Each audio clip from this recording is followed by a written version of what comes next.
Hello students, welcome to the English online classes. आज हम the address अर्थात पता के हिंदी सार को समझेंगे। यह कहानी बताती है कि युद्ध के बाद एक बेटी अपनी मां के सामान की तलाश में हॉलैंड में अपने मूल स्थान पर कैसे जाती है। कहानी की शुरुआत में यह बताया गया है कि लेखक को उसकी मां के सामान की तलाश में युद्ध के बाद उसके मूल स्थान पर जाने का उसका स्वागत किया गया। मार्कोनी स्ट्रीट में हाउस नंबर 46 की घंटी बजाने के बाद एक महिला ने दरवाज़ा खोला। परिचय किए जाने पर महिला चुपचाप उसे घूरती रही।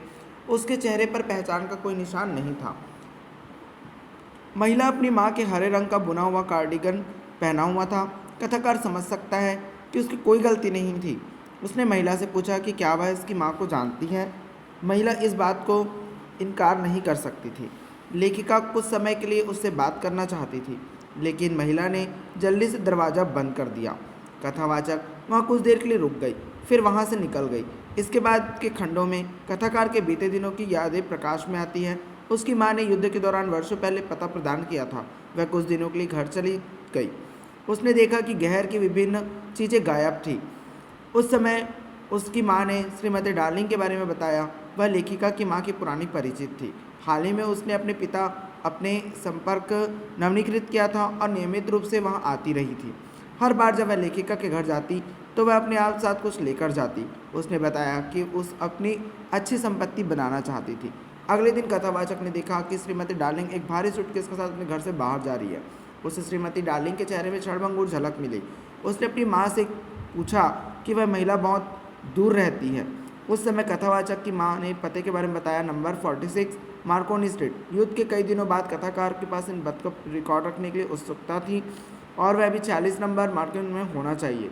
इस इरादे से वह इस दिए गए पते पर गई। कहानी का समापन भाग कथाकार की दूसरी यात्रा का वर्णन करता है। जैसा कि कथाकार की पहली यात्रा में कोई परिणाम नहीं निकला, इसलिए उसने एक बार फिर जाने की योजना बनाई। दिलचस्प है, 15 की एक लड़की ने उसके लिए दरवाज़ा खोला। उसकी माँ घर पर नहीं थी।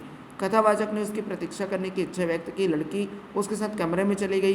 कथावाचक ने पुराने ज़माने में लोहे की मोमबत्ती धारक को एक दर्पण में बगल में लटका हुआ देखा। उस लड़की ने उसे लिविंग रूम में बैठाया और अंदर चली गई। कथाकार खुद को एक कमरे में पाकर भयभीत था, जिसे वह जानता था कि वह नहीं जानता था। वह खुद को परिचित चीज़ों के बीच में पाती है, जिसे फिर से देखने के लिए तरसती है, लेकिन उस जो उसे परेशानी करती है। उसके आसपास देखने की उसकी हिम्मत नहीं थी, लेकिन उसे अब उनके पास रखने की इच्छा नहीं थी। वह उठी और घर के बाहर चली गई। उसने एड्रेस भूलने की ठान ली और आगे बढ़ गई। Thanks for watching.